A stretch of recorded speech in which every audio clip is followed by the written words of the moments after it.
Ay huway! Abay na naman kami guys. At kung bago ko pala ang po sa channel na ito, honey, abay di mag-follow ka na. Dali mo. At dahil nga po mansa rin namin ngayon mga kawin ni Ma'am Christina nga po. Abay nanghiram na nga po ako ng motor kay John Patrick para kami merong service papunta doon sa aming pupuntahan. At mahirap naman maglakad ng napakainit. At nanggayak na nga po lahat ng aming mga kailangan mga kawin eh. Naglarga na nga po kami papunta sa dulong-dulong ng Pinaglapatan. At kumbaga sa tambahan kami magse-celebrate ng aming mansa rin nga po. Pwede na nga po kami sa hanging bridge ng Pinaglapatan. Napakaganda naman. At kami nga pong magjowa mga kawin. Talaga pong gusto namin lagi nagse-celebrate ng aming mansari kahit po mansari lamang. Dahil baga para bagang treasure namin lahat ng mga sandaling aming pinagsasamahan. Aray ko.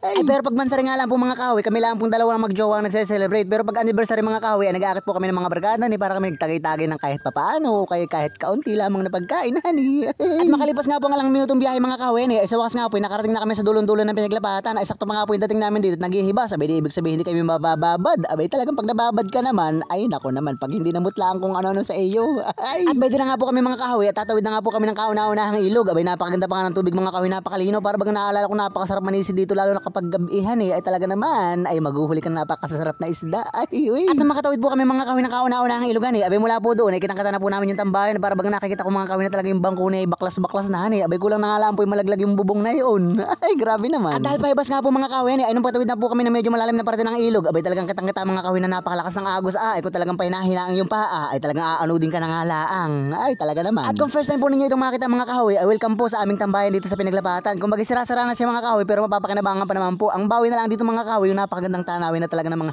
ganda naman. Ay talaga naman. Uy! Gagawin na natin panggatong mga kahoy itong mga piyesa ng bangko natin Mga sira-sira na din lang. Ay di panggatong na natin. Para mapakinabangan. Sira-sira na.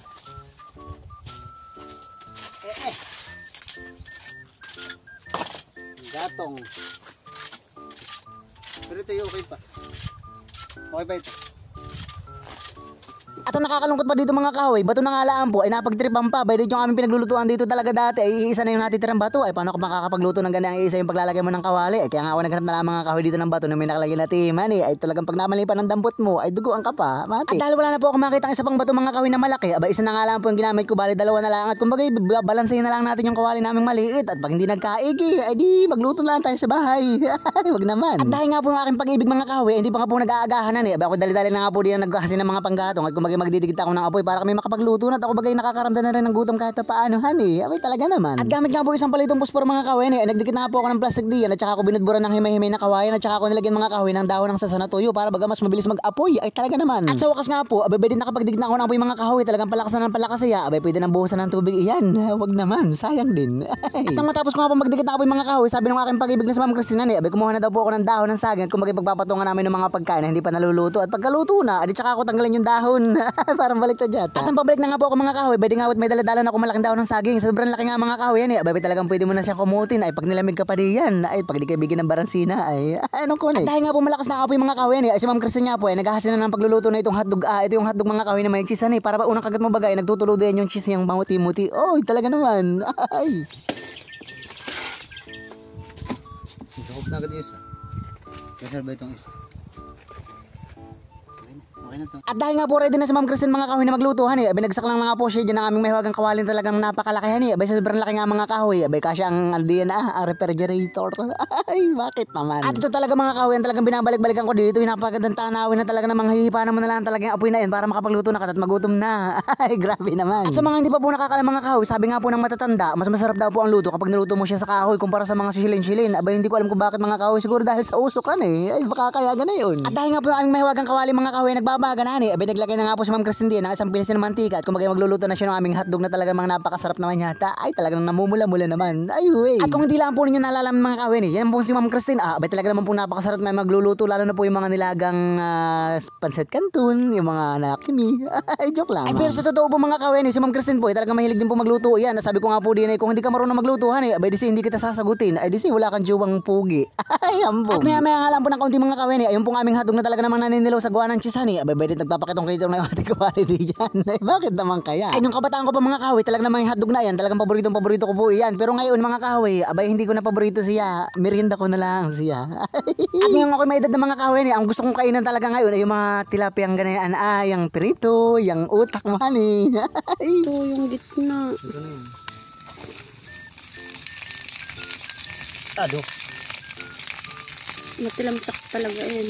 At sa wakas po mga kawen, ready na po ang aming mga pangulamin. Mayroong 1/4 na tosino, may isang guhit na tuyo, tunso yan at saka 1/4 na hotdog at saka isang baga kong kanin. Ay, grabe kadami naman ay. At isang napakagandang tanawin ng mga kawibaydet na kabluho. Oh, sarap ng mga ngiti para magagot tamis. Lasang fried chicken.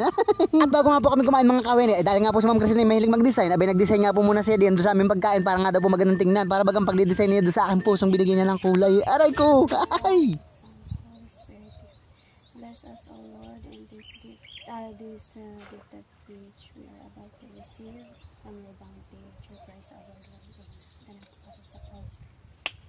Thank you po sa pagkain. Wow, ganda na. At saluhan na po ninyo kami mga kahoy sa aming pagkain halo-halo. Merong kamatis, merong itlog na pula, may tuyo, may hotdog at saka merong tosino mga kahoy na talaga namang napakasarap ng pagkakaluto. Para bagang siya timplado na. At kung ko po rin mga kahoy, nakabot na sa parteng ito hani. Ibig sabihin po kahit pa paano nag-enjoy ka po sa panonood, kaya nga po kayo mag-follow na, mag-comment ka na isa kung taga-sanga po hani, mag-react ka diyan at saka mag-share ka kung kaya mo pang magpipindot. Hali, hala na. Sige, thank you. Ay. At ako po mga kahoy, ito puso po nagpapasalamat sa mga star sender po natin. Abay talagang di ko na lang po na screenshot mga kahoy hani, pero maraming salamat po talaga namang kayo mga dabis nga ni. At dahil nga po ako nagkain sa bahay mga kahoy bago po kami nagpunta dito hani, abay hindi ko na nga po nasabayan yung aking misis na matapos itong pagkain. At kumbaga ako busog na nga po hani. At nasa tingin po niya mga kahoy, hindi rin po niya kayang ubusin hani. Kumbaga binalot uli niya doon sa aming pinaglagayan at kumbaga sabi namin, kakain na lang namin mamayang tanghalian, pero inuwi namin yan mga kahoy at kinain ng mama hani, tsaka nung aking pamangkin. Bay di bagat napakinabangan din baga naman. At habang nagpapahindag nga po kami mga kahoy hani, abay nagkwentuhan po muna kami dito sa isang tabi. Kumbaga nagkukwentuhan kami nung mga panahon nang liligaw pa siya sa akin, nung ako hinaharana pa niya hani, nung mga panahon ganyan mga good sweet pa niya. Aray ko, ay. At ganito po mga kahoy, napakasarap na banding po ng mga magjowang kagaya po namin o kaya ng isang buong pamilya na nga po na talagang hindi nyo makakalimutan. Ay talaga naman. At hanggang dito na lang po muli mga kahoy. Maraming salamat po sa inyo. Walang sawang support at panonood. Ay huwi!